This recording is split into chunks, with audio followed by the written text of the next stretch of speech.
Dear students, today we discuss about development of the head and neck region. Head and neck region and development.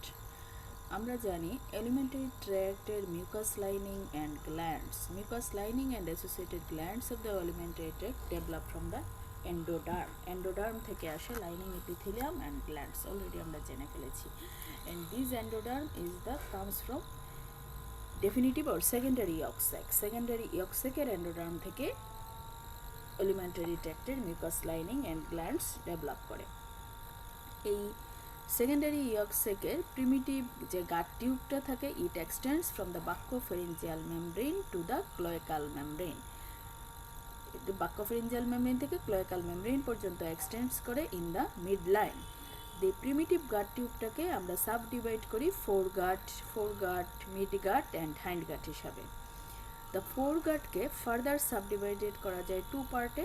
একটা হচ্ছে pre লেরিঞ্জিয়াল বা কেফালিক part, আর একটা হচ্ছে post লেরিঞ্জিয়াল part. That means foregut-এর আমরা আরও দুটো sub division পেলাম, প্রি লেরিঞ্জিয়াল পার্ট বা কেফালিক part, another one is the post laryngeal part.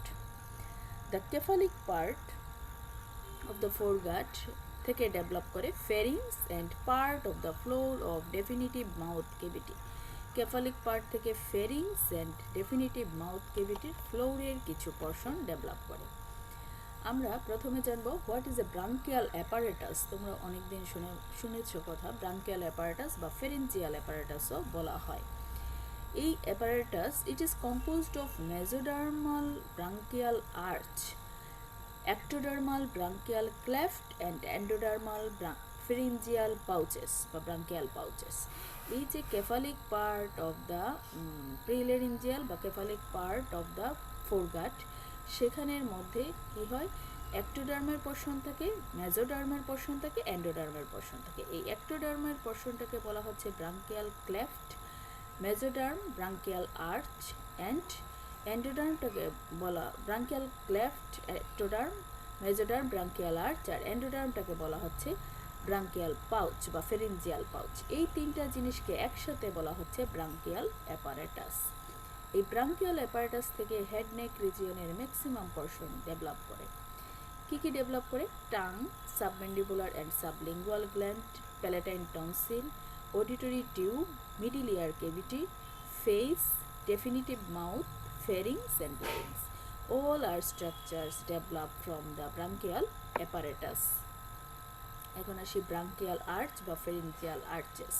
These are the mesenchyme of cephalic part of the foregut, undergoes segmentation into craniocaudal sequence. এই যে cephalic part of the foregut এর mesenchyme ছিল সেটা অনেকগুলো সেগমেন্টে ভাগ হয়, undergoes segmentation। দেখা যায় 6 পেয়ার অফ মেজোডার্মাল বার্ড ফর্মেশন হয়, সেগমেন্টেড হয়ে 6টা পেয়ার অফ মেজোডার্মাল বার পাওয়া যায়। এই মেজোডার্মাল বারগুলোরে কি বলা হয়? ব্রাঙ্কিয়াল আর্চ বা pharyngeal arch. The cells of arches are pluripotent. এই যে আর্চের সেলগুলো থাকে যে কোনো ধরনের স্ট্রাকচার ফর্মেশন করতে পারবে। These are pluripotent in nature. এবং এই মেজোডার্ম থেকে আলটিমেটলি দেখা যায় 4টা কম্পোনেন্ট ডেভেলপ করে। আর্টারি ডেভেলপ করে, ভেইন ডেভেলপ করে, স্কেলিটাল টিস্যুজ ডেভেলপ করে অ্যান্ড মাসেল টিস্যুজ ডেভেলপ করে। যেহেতু they are pluripotent in nature, এখানে artery, nerve, skeletal component and muscular component develop করে। Each pharyngeal arch traversed by the aortic arches that connects the aortic sac with the corresponding dorsal aorta. আমরা cardiovascular সিস্টেমে পড়েছিলাম dorsal aortaর সাথে connection থাকে by the aortic arches. এই aortic আর্চেসগুলো দেখা যায় ফেরিঞ্জিয়াল আর্চগুলোকে surround করে রাখে। ঠিক আছে, এওরটিক স্যাকের সাথে ডরসাল এওরটার যে কানেকশনগুলো থাকে বাই দ্য এওরটিক আর্চেস, এই aortic আর্চেসগুলো this are the ফেরিঞ্জিয়াল arches. এই দেখো এওরটিক আর্চের ফাঁকে ফাঁকে ফেরিঞ্জিয়াল আর্চেস এরকম থাকে, সারাউন্ডেড থাকে। এখন আমরা দেখবো একটু এওরটিক আর্চগুলোর ফেট কী কী। আমরা এওরটিক আর্চ পেয়েছিলাম 6টা, ঠিক একই রকম যেখানে 6টা ফেরিঞ্জিয়াল আর্চ পেলাম, ঠিক একইভাবে এওরটিক আর্চও ছিল 6টা। তার মধ্যে 5th aortic arch is disappear, 5 নম্বরটা ডিজেপিয়ার হয়ে যায়। এখন আমরা ডেরিভেটিভস দেখব কি ফর্মেশন করে। ফার্স্ট এওরটিক আর্চ কি জিনিস তাহলে আমরা বুঝলাম, ভেন্ট্রালি থেকে এওরটিক স্যাক, ডরসালি থেকে ডরসাল এওরটা। এই এওরটিক স্যাক আর ডরসাল এওরটার মধ্যে কানেকশন ফর্মেশন করে যে ভেসেলগুলো, these are the aortic arch. এই দেখো, this is the aortic sac, this is the dorsal aorta. Aortic স্যাকের সাথে ডরসাল এওরটার যে ভেসেলগুলো কানেকশন করে, these are the aortic arch. প্রথমে 6টা থাকে, নেক্সটে 5টা ডিসঅ্যাপিয়ার হয়ে যায়, থাকে 5টা। First aortic arch, second aortic arch, third aortic arch, fourth aortic arch and sixth aortic arch, because fifth one is the disappear. First arch থেকে most portion of the first arch disappear, only small part থাকে, সেটা formation করে maxillary artery. তাহলে আমরা maxillary artery পেলাম first aortic আর্চের derivatives. Second arch mostly regress, dorsal portion থেকে develop করে শুধুমাত্র স্টেপিডিয়াল আর্টারি। তাহলে স্টেপিডিয়াল আর্টারি ডেভেলপ করে সেকেন্ড আর্চ থেকে। থার্ড আর্চকে আমরা দুটো পার্টে ভাগ করব, ventral part and dorsal part. Ventral part থেকে আসে কমন ক্যারোটিড আর্টারি, আর ডরসাল পার্ট থেকে আসে stem of the internal carotid artery. Fourth আর্চকে আমরা রাইট সাইড লেফট সাইড দুটো ভাগে ভাগ করে নিব। রাইট ফোর্থ এওরটিক আর্চ থেকে ডেভেলপ করে proximal part of the right subclavian artery, আর লেফট সাইড থেকে ডেভেলপ করে আর্চ অফ এওরটা। ফিফথ আর্চে ডিসঅ্যাপিয়ার হয়ে যায়, আগেই বলেছি। সিক্সথ আর্চ রাইট সাইডে ভেন্ট্রাল ডরসাল দুটো ভাগে ভাগ করব। Ventral part right pulmonary artery develop করে, ডরসাল পার্ট ডিসঅ্যাপিয়ার হয়ে যায়। লেফট সাইডে একইভাবে ভেন্ট্রাল ডরসাল দুটো পার্টে ভাগ করা হয়। ভেন্ট্রাল পার্ট থেকে লেফট পালমোনারি আর্টারি ডেভেলপ করে, অ্যান্ড ডরসাল পার্টে থাকে ductus arteriosus or ligamentum arteriosum. These are the derivatives of the aortic arches or fares of the aortic arches. এগুলো খুব ভালো করে পড়ে নিতে হবে। নেক্সট আসে নার্ভস অফ ব্রাঙ্কিয়াল আর্চেস। এখন আসে নার্ভস। ব্রাঙ্কিয়াল আর্চের নার্ভসগুলো ডিরাইভড করে হাইন্ড ব্রেন ভেসিকল থেকে। হাইন্ড ব্রেন ভেসিকল থেকে আসে। এখানে pretrematic nerve lies along the caudal border of the arch and posttrematic nerves lies cephalic border of the arch. আর্চের কেফালিক বর্ডার বরাবর থেকে প্রি-ট্রিমাটিক নার্ভ, আর পোস্ট-ট্রিমাটিক থেকে কেফালিক বর্ডার। এগুলো এত কিছু জানার দরকার নেই। নেক্সট আসে আমরা নার্ভস অফ দ্য আর্চ। বলেছি প্রতিটা আর্চের মধ্যে একটা ভেসেল নার্ভস ডেভেলপ করে। ফার্স্ট আর্চের নার্ভস হচ্ছে ম্যান্ডিবুলার নার্ভ, যেটা পোস্ট-ট্রিমাটিক পোর্শন থেকে ডেভেলপ করে, আর প্রি-ট্রিমাটিকের পার্টের ম্যাক্সিমাম পার্টই ডিসঅ্যাপিয়ার হয়ে যায়, শুধুমাত্র থাকে হচ্ছে chorda tympani nerve. Second arch থেকে নার্ভ হচ্ছে facial nerve, seventh cranial nerve, third arch glossopharyngeal nerve, and fourth arch হচ্ছে superior laryngeal nerve, sixth arch recurrent laryngeal nerve. এটা পুরোপুরি মুখস্থ। আমরা আর্চগুলোর ডেরিভেটিভস যাই পাবো সবগুলোই হচ্ছে supplied by the these nerves. তোমরা অলরেডি কিছুটা দেখে ফেলেছ। ব্রাঙ্কিয়াল আর্চ থেকে আমরা বলেছিলাম কিছু স্কেলিটাল কম্পোনেন্ট ডেভেলপ করে। কি কি স্কেলিটাল কম্পোনেন্ট ডেভেলপ করে দেখবো আমরা এখানে। ফার্স্ট আর্চের dorsal part maxillary process develop করে। এই ম্যাক্সিলারি প্রসেস থেকে ফেসের upper lip, upper jaw and palate formation হয়। আর ভেন্ট্রাল পার্ট থেকে ডেভেলপ করে ম্যান্ডিবুলার প্রসেস। এই ম্যান্ডিবুলার প্রসেসের জায়গাটাকে বলা হয় known as the Meckel's cartilage. আগে ম্যান্ডিবুলের ক্ষেত্রে তোমাদের বলেছিলাম ভেন্ট্রাল ফার্স্ট আর্চের ভেন্ট্রাল পার্টস থেকে ম্যাকলস কার্টিলেজ ডেভেলপ করে। সেই ম্যাকলস কার্টিলেজ ডেভেলপ করে কি malleus, incus and anterior ligament of Malleus, sphenomandibular ligament. Malleus, incus দুটো ear ossicles, anterior ligament and sphenomandibular ligament দুটো ডেভেলপ করে হচ্ছে ventral part of first aortic arch. তাহলে ফার্স্ট এওরটিক আর্চ থেকে দুটো প্রসেস, দুটো ডেভেলপমেন্ট আমরা দেখে গেলাম। সেকেন্ড আর্চের কার্টিলেজিনাস বারের নাম হচ্ছে রিচার্ডস কার্টিলেজ। এটা ডরসাল পার্ট থেকে ডেভেলপ করে stapes, styloid process of the temporal bone and stylohyoid ligament. আর ভেন্ট্রাল পার্ট থেকে ডেভেলপ করে lesser cornu and upper part of the body of the hyoid bone. Third arch dorsal part disappear হয়ে যায়। ventral part থেকে greater cornu and lower part of the body of hyoid bone develop করে। আমরা hyoid bone এর development পুরোটাই পাচ্ছি আর্চের second আর third arch মিলায়ে। Fourth আর্চের dorsal part আবারও ডিসঅ্যাপিয়ার হয়ে যায়। ভেন্ট্রাল পার্ট থেকে ডেভেলপ করে lamina of the thyroid cartilage. So thyroid cartilage develop from the fourth arch. Sixth arch dorsal part also disappear and ventral part থেকে cricoid and arytenoid cartilage. So laryngeal cartilages are developed from the fourth and sixth arch. এই হচ্ছে আমাদের আর্চগুলোর skeletal component কি কি develop করে আমরা জেনে নিলাম। নেক্সট আসি মাস্কুলার কম্পোনেন্ট কি কি ডেভেলপ করে।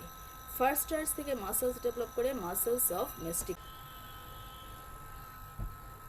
ফার্স্ট আর্চ থেকে muscles of mastication mylohyoid muscle, anterior belly of digastric, tensor belli palatini and tensor tympani. These muscles are derived from the first arch. Second arch থেকে muscles of facial expression, posterior belly of digastric, stapedius, stylohyoid, platysma and auricular muscles. These are developed from the second arch. And stylopharyngeus muscle developed from the third arch. Cricohyoid muscle developed from the fourth arch. All intrinsic muscles of the larynx except cricothyroid and levator belli palatini and constrictors of the pharynx developed from the sixth arch. These are the muscular derivatives of the branchial arches. এছাড়াও আরও কিছু মেজোডার্মাল derivatives আসে branchial arch থেকে, যেমন third arch থেকে carotid body, fourth arch থেকে aortic body, fibroareolar stroma of face, neck and tongue. These all develop from the branchial arches. Pharyngeal cleft. The bar of mesenchymal tissue or branchial arches are separated by the deep clefts known as pharyngeal cleft. এই যে আমরা কতগুলো arch ভাগ করলাম, 5টা arch, এই 5টা arch একটা আরেকটা থেকে সেপারেটেড থাকে বাই দ্য ডিপ ক্লেফট। এগুলোকে বলা হয় ফিশারের মতো থাকে, এগুলোকে বলা হয় ফেরিঞ্জিয়াল ক্লেফটস। These are অ্যাক্টোডার্মাল derivatives. এই ফেরিঞ্জিয়াল ক্লেফটগুলো অ্যাক্টোডার্মাল ডেরিভেটিভস অ্যান্ড 5টা আর্চের মাঝখানে আমরা পাই 4টা ফেরিঞ্জিয়াল ক্লেফট। যেহেতু ফিফথ ফেরিঞ্জিয়াল আর্চ ডিসঅ্যাপিয়ার হয়ে যায়, আর্চ থাকে 4টা, ক্লেফট থাকে আর্চ থাকে 5টা, ক্লেফট থাকে 4টা। এটা first arch, second arch, third arch, fourth arch and fifth arch. Sixth arch. এই ফার্স্ট সেকেন্ডের মাঝখানে ফার্স্ট ফেরিঞ্জিয়াল ক্লেফট, সেকেন্ড থার্ডের মাঝখানে সেকেন্ড অ্যান্ড থার্ডের মাঝখানে সেকেন্ড ফেরিঞ্জিয়াল ক্লেফট, থার্ড ফোর্থের মাঝখানে third pharyngeal cleft, fourth and sixth এর মাঝখানে fourth pharyngeal cleft. These are the pharyngeal cleft which are the ectodermal derivatives. এখন ফার্স্ট pharyngeal cleft থেকে, this is the first pharyngeal cleft, develop করে external auditory meatus. Active proliferation of the mesenchymal tissue in the second arch causes overlapping of the third and fourth arch. এই দেখো এখানে second, third and fourth arch একসাথে হয়ে গেছে due to active proliferation of the second arch. Second আর্চের muscular proliferation বেশি হওয়ার কারণে এই সেকেন্ড, থার্ড, ফোর্থ ক্লেফট একসাথে হয়ে গেছে, যার কারণে second, third, fourth arches lose in contact with the outside and form a cavity lined by the ectodermal epithelium called cervical sinus. এই সেকেন্ড, থার্ড, ফোর্থ আর্চ একসাথে হয়ে, এই যে এখানে সেকেন্ড, থার্ড, ফোর্থ ক্লেফট একসাথে হয়ে এই জায়গাটা ফিউজড হয়ে একটা অ্যাক্টোডার্মাল লাইন কেভিটি ফর্মেশন করে ফেলে, যেটাকে বলা হয় সার্ভাইকাল সাইনাস। এই যে আমরা এখানে this is the second, third, fourth আর্চের টোটাল এই জায়গাটা ফিউজড হয়ে একটা সার্কুলার সার্ভাইকাল সাইনাস ফর্মেশন করে ফেললো। This cervical sinus lined by the ectodermal epithelium. With further development সাইনাসটাই আস্তে আস্তে ডিসঅ্যাপিয়ার হয়ে যায়। তাহলে আমরা ক্লেফটের ডেরিভেটিভস হিসেবে পেলাম ফার্স্ট থেকে এক্সটার্নাল অডিটরি মিয়াটাস, আর সেকেন্ড, থার্ড, ফোর্থ একসাথে ফিউজ হয়ে ফর্মেশন করলো সার্ভাইকাল সাইনাস, যেটা পরে গিয়ে ডিসঅ্যাপিয়ার হয়ে যাবে। এখানে আমরা ব্রাঙ্কিয়াল সিস্ট অ্যাবনর্মালিটিস পাইতে পারি, branchial cyst and branchial fistula.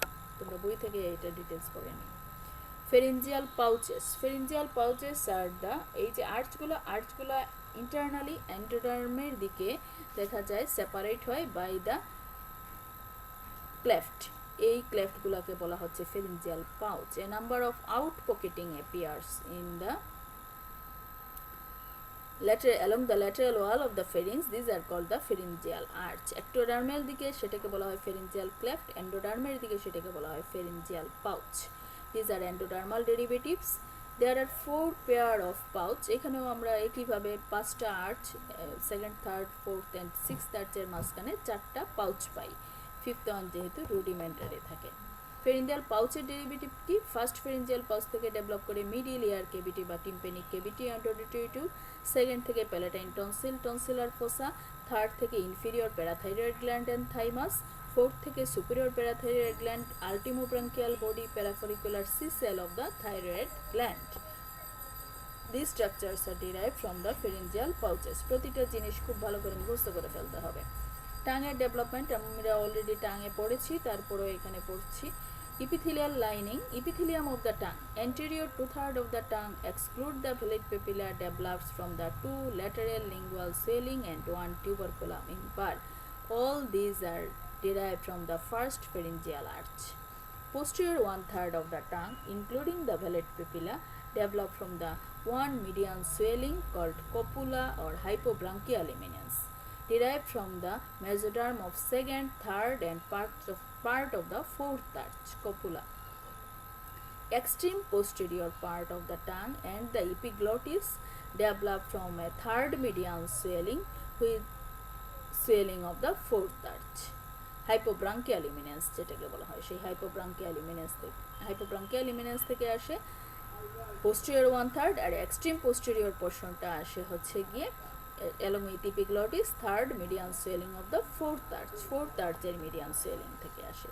Wall muscles of the tongue develop from the occipital meatum innervated by the hypoglossal nerve and connective tissue component of the tongue develop from the surrounding mesenchyme. এখানে আমরা দেখতে পাচ্ছি 2 lateral lingual swelling tubercular impart থেকে আসলো, anterior 2/3 of the tongue exclude velate papilla and copula, 2nd, 3rd, 4th arch মিলে একটা median swelling formation করলো copula থেকে develop করলো posterior 1/3 of the tongue along with circumvallate papilla, posterior most part of the tongue another 1 midline swelling along with epiglottis comes from the 4th pharyngeal arch, develop posterior most part of the tongue. Nerve supply of the tongue on developmental background একইভাবে আমরা বলতে পারি general sensory innervation, anterior 2/3 of the tongue develop from the first arch, so sensory innervation of it by the first arch এর nerve আমরা জানি mandibular division of the trigeminal nerve, so anterior 2/3 of the tongue exclude velate papilla sub general sensation gives by the mandibular division of the trigeminal nerve. Posterior 1/3 of the tongue যেহেতু third arch থেকে develop করে, these portioner sensory and both special sensation both are comes from the glossopharyngeal nerve.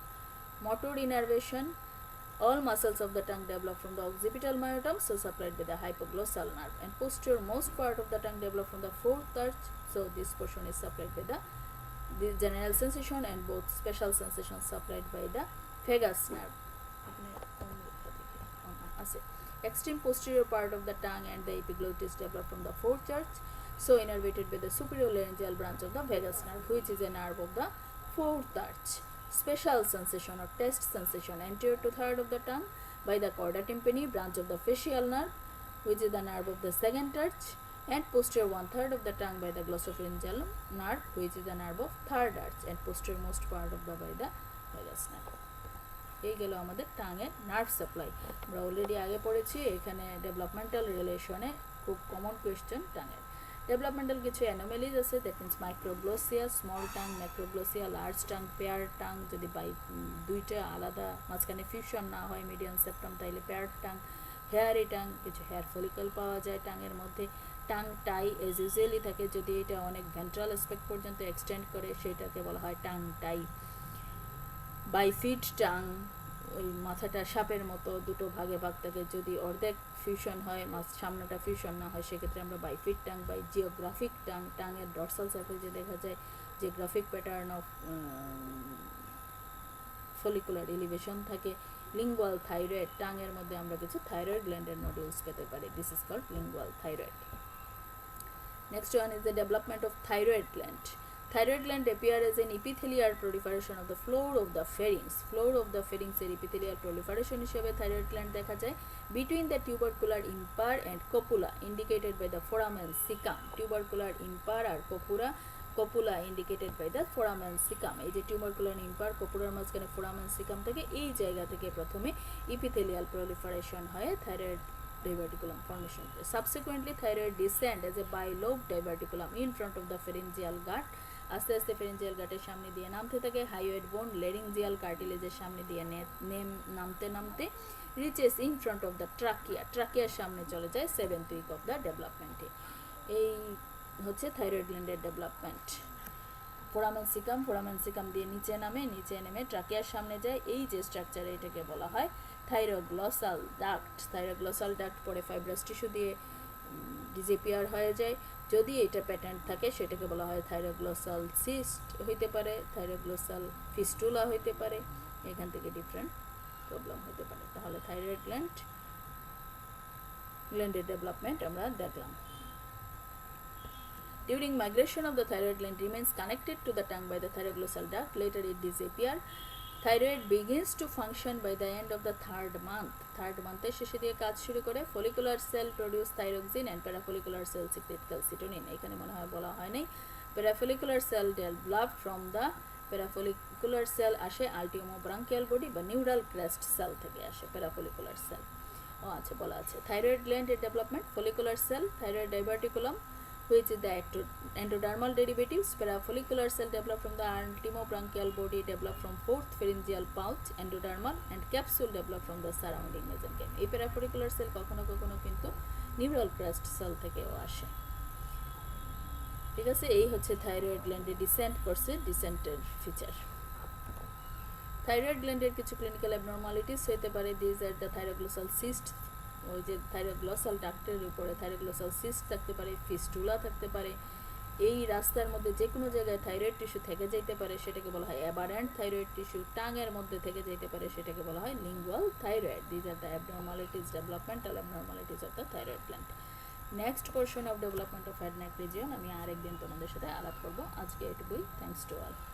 তবে প্রতিটা স্ট্রাকচারের derivatives, pouch আর্চের derivatives, পাউচের derivatives, ক্লেফটের derivatives, aortic আর্চের ফেট, প্রতিটা জিনিস খুবই খুবই ভালো করে একেবারে মুখস্থ করে নিতে হবে। রিটেনেও আসে বা তোমাদের নার্ভ সাপ্লাই বোঝার জন্য খুবই ইম্পর্ট্যান্ট। প্রতিটা আর্চের স্কেলিটাল কম্পোনেন্ট কি সেটাও ভালো করে পড়তে হবে। আজকে লেকচারটা ছোট হলেও প্রতিটা টপিকসই ইম্পর্ট্যান্ট। থাইরয়েড গ্ল্যান্ডের ডেভেলপমেন্টও ইম্পর্ট্যান্ট, ঠিক কীভাবে টাঙের ডেভেলপমেন্টও ইম্পর্ট্যান্ট। Thanks to all.